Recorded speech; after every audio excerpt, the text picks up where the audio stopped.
तनूला 2 मुलं होते असा वृत्तांत आहे. त्याच्यापैकी एकाचं नाव आहे रंभ आणि दुसऱ्या मुलाचं नाव आहे करंभ. रंभ आणि करंभ मोठे झाले, दोघांचंही लग्न झालं. बरेच वर्ष झालं त्यांना पुत्र संतान नाही. अशामध्ये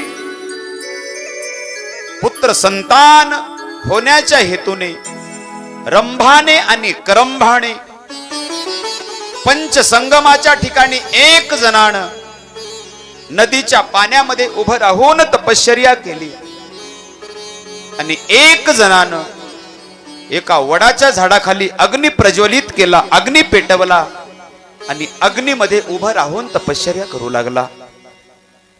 रंभ आणि करंभाची तपश्चर्या चालू झाली. एक पाण्यामध्ये तर दुसरा अग्नीमध्ये. रंभ आणि करंभाची तपश्चर्या चालू झाली आणि देवराज इंद्राला प्रश्न पडला. म्हणे रंभाने आणि करंभाने जर भगवंताला प्रसन्न करून घेतलं, ब्रह्मदेवाला प्रसन्न करून घेतलं आणि इंद्रपद जर मागितलं तर मी कुठे जाऊ? ऐका मैबाप, इंद्राने मगराचं रूप धारण केलं आणि त्या पाण्यामध्ये प्रवेश केला.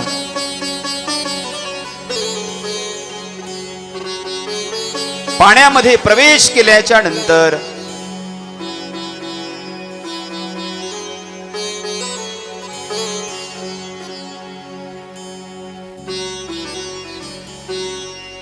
इंद्राने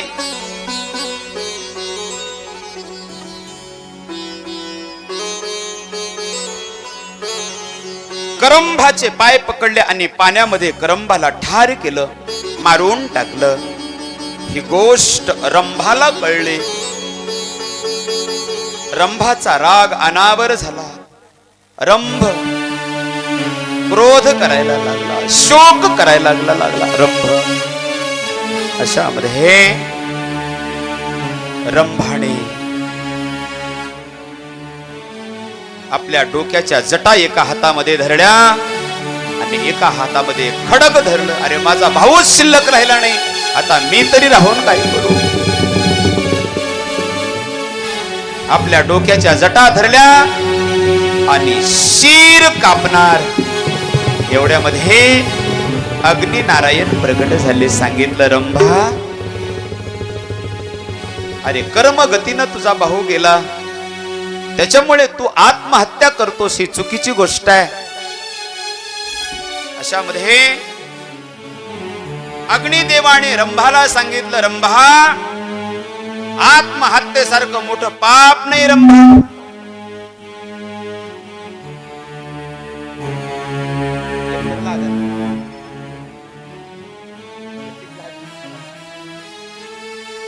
आत्महत्येसारखं पाप दुसरं कोणतं नाही रंभा.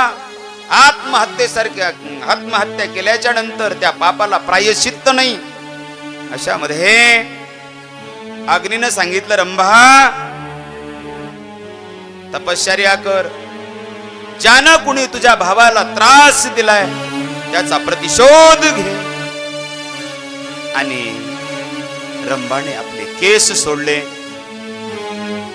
आणि मग रंभाने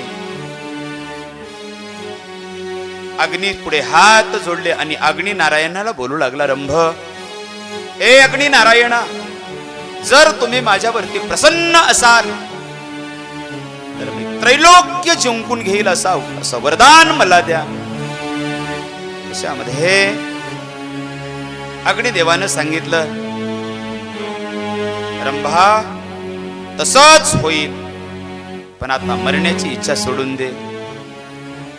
तू ज्या स्त्रीचा अभिलाष करशील तिच्या पोटी तुला सुंदर असा पुत्र प्राप्त होईल. महिषासुराच्या जन्माची कथा ऐका. इकडे अग्नीकडून वरदान प्राप्त झाल्याने रंभ अतिशय संतुष्ट झाला आणि रंभ थेट निघाला ज्या ठिकाणी यक्षांचं राज्य आहे त्या ठिकाणी रंभ आला आणि रंभाने पाहिलं तर यक्षाच्या राज्यामध्ये रंभाला एक म्हैस दिसली भाऊ. इतकी सुंदर, इतकी देखणी. त्या रंभाला त्या म्हशीची मोहिनी झाली आणि तो त्या म्हशीवरती आसक्त झाला. एका असुराने म्हशीवरती आसक्त व्हावा अशी कोण असेल ती म्हैस? एक जन्मेजया. कोण होती ती म्हैस? ती म्हैस स्वर्गातली अप्सरा, जिचं नाव आहे श्यामला. एके दिवशी ती अप्सरा बऱ्याच सुंदर अप्सरांच्या सोबत एका सरोवरावरती स्नान करत होती. स्नान करत असताना एकमेकींच्या अंगावरती पाणी उडवत होत्या सगळ्या. त्या ठिकाणी विश्वामित्र महाराज तपश्चर्या करण्याकरिता बसले होते. श्यामला आपल्या तारुण्यानं इतकी मदोन्मत्त झालेली होती. सौंदर्याचा तिला भयंकर अभिमान होता. भगवंत शक्ती देऊन बघतो, भगवंत धन देऊन बघतो, भगवंत सौंदर्य देऊन बघतो. बर का, भगवंताने जर शक्ती ताकद दिली तर त्या ताकदीचा माणसानं दुरुपयोग करू नये. त्या शक्तीचा माणसाने जगाच्या कल्याणासाठी उपयोग केला पाहिजे. बर का, जर भगवंताने श्रीमंत केलं तुम्हाला, त्यातला काही वाटा तुमचा धर्म कार्यामध्ये गेला पाहिजे. कोणतीही गोष्ट विष ज्याला म्हटलंय, कोणतीही गोष्ट अति झाली की त्याला विष म्हणतात. धन असेल, सौंदर्य असेल, सत्ता असेल, मोह असेल, अति सर्वत्र वर्जते. अशामध्ये मी सांगत होतो, आपल्या ताकदीचा उपयोग समाज सेवेसाठी केला पाहिजे माणसाने. माणसं आपल्या ताकदीचा उपयोग दुसऱ्याला त्रास देण्यासाठी करतात, चुकीची गोष्ट आहे. आपल्या ताकदीचा, आपल्या तारुण्याचा उपयोग माणसाने समाज सेवेसाठी केला पाहिजे.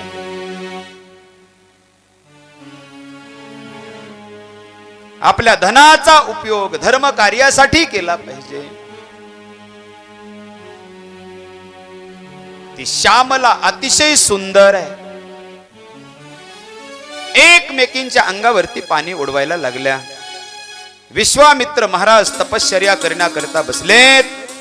श्यामलेने आपल्या मुठीमध्ये त्या सरोवरातलं पाणी आणलं, पण नुसतं पाणी नाही आणलं, त्या गाळासहित पाणी उचललं आणि कुठे टाकलं? विश्वामित्रांच्या अंगावर टाकलं. विश्वामित्रांची समाधी उत्थान झाली. विश्वामित्रांनी पाहिलं, रागाने डोळे लाल झाले अप्पा विश्वामित्रांचे. आणि विश्वामित्रांनी सांगितलं, लाज नाही वाटत? सुंदर असलीस म्हणून काय झालं? तुला पाण्यात राहावं वाटतं ना? विश्वामित्रांनी शाप दिला, जा तू महिषी होशील. आणि ती श्यामला नावाची अप्सरा म्हैस झाली. घाबरली. साधूचा शाप खरा ठरणार. पाय धरले विश्वामित्राचे श्यामलेने आणि सांगितलं, ऋषीवर्य, चूक झाली, चूक माझी पदरात घ्या, मला उशाप द्या. आणि मग विश्वामित्र महाराजांनी त्या श्यामलेला उशाप दिला, तू रात्रीमध्ये स्त्री होशील आणि दिवसा म्हैस होशील. नमः पार्वती पते शिव हर हर महादेव.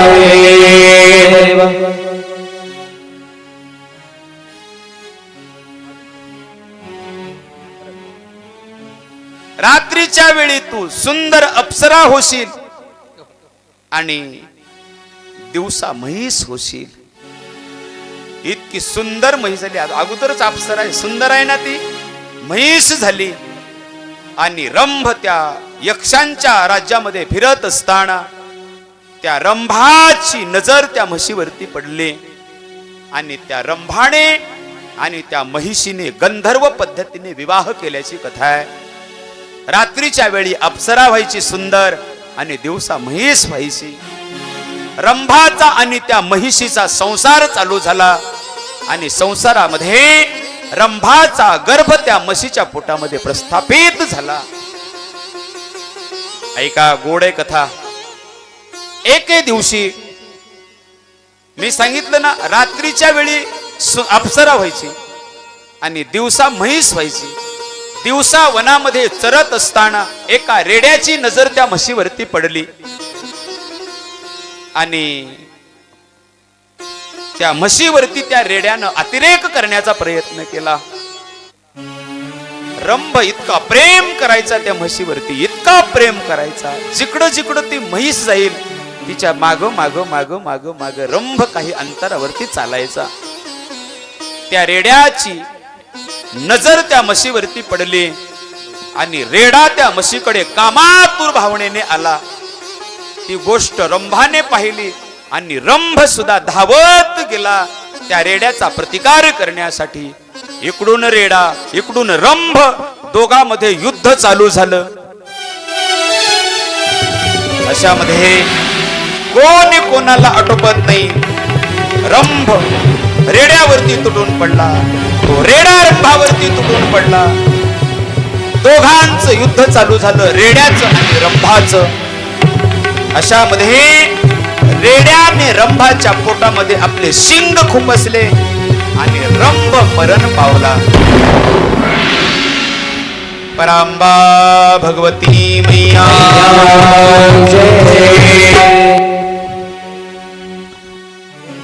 रंभ मरण पावला, आपला पती मरण पावला. त्या महिषीला अत्यंत दुःख झालं. रेडा म्हशीकडे पाहू लागला. म्हैस तिथून पळून गेली आणि यक्षांच्या लोकांमध्ये जाऊन मिसळली. आणि त्या म्हशीने यक्षांना आपली सगळी हकीकत सांगितली.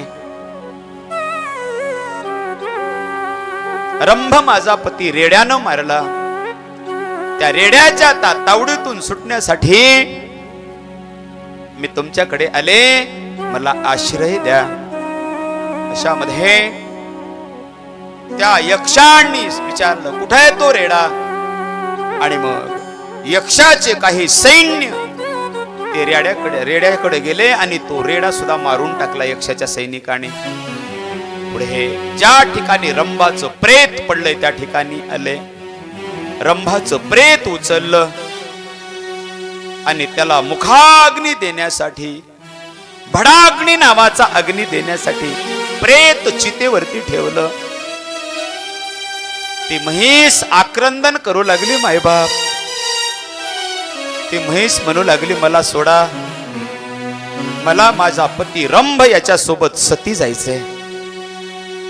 यक्ष राजानं सांगितलं, हे महिषी, तुला सती जाता येणार नाही का, तर तुझ्या पोटामध्ये बाळ वाढतंय, तुला सती जाता येणार नाही.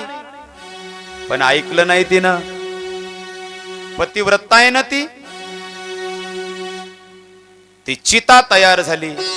रंभाचं शरीर त्याच्यावरती ठेवलं आणि ती म्हैस सुद्धा ऐका त्या चितेवरती बसली. अग्नी नारायणाचा आशीर्वाद होता ना रंभाला.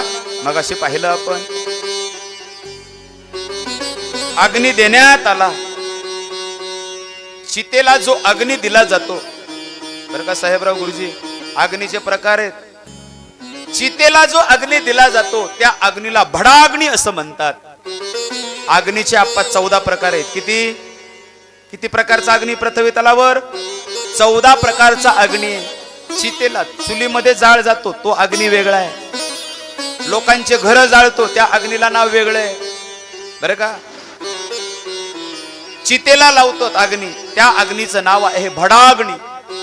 त्या चितेला भडाग्नी नावाचा अग्नी लावला आणि ती चिता धड धड धड धड धड धड पेटली आणि अशा मध्ये त्या चितेतून दोन असुर प्रकट झाले. एक आहे महिषासुर आणि दुसरा आहे रक्तबीज.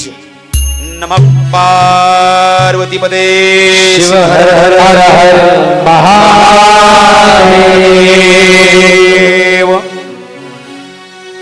रक्तबीजाची आणि महिषासुराची उत्पत्ती त्या म्हशीच्या पोटातून बाहेर झाली. असुर आहेत दोघ. आणि मग महिषासुराने सुद्धा अनेक काळापर्यंत तपश्चर्या केली. नमः पार्वती पदे शिव हर हर हर महादेव.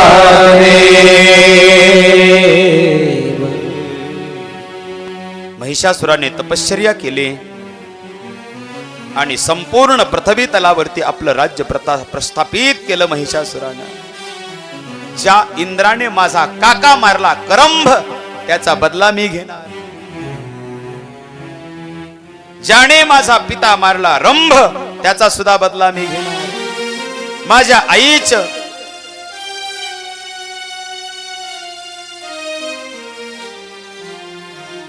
माझी आई मरण पावली त्याचा सुद्धा बदला मी घेणार. महिषासुराने तपश्चर्या केली. मगाशी मी सांगितलं तपश्चर्या केल्याच्या नंतर वरदान मागून घेतलं मला कुणाकडूनही मरण येऊ नये. दैत्याकडून नाही, दानवाकडून नाही, मानवाकडून नाही, अस्त्राने नाही, शस्त्राने नाही, देवाकडून नाही, यक्ष किन्नर गंधर्व कोणाकडून नको. ब्रह्मदेवानं सांगितलं ए महिषासुरा अरे एक दिवस मरायचंय. याला मृत्यू लोक म्हणतात. मरायचंय एक दिवस. अशा मध्ये महिषासुराने सांगितलं मला अबला स्त्रीकडून मरण आलं पाहिजे. आणि मग महिषासुराने तपश्चर्या केली आणि महिषासुराने स्वर्गावरती आक्रमण करण्याची योजना आखली. इंद्र घाबरला आणि इंद्र प्रार्थना करायला लागला.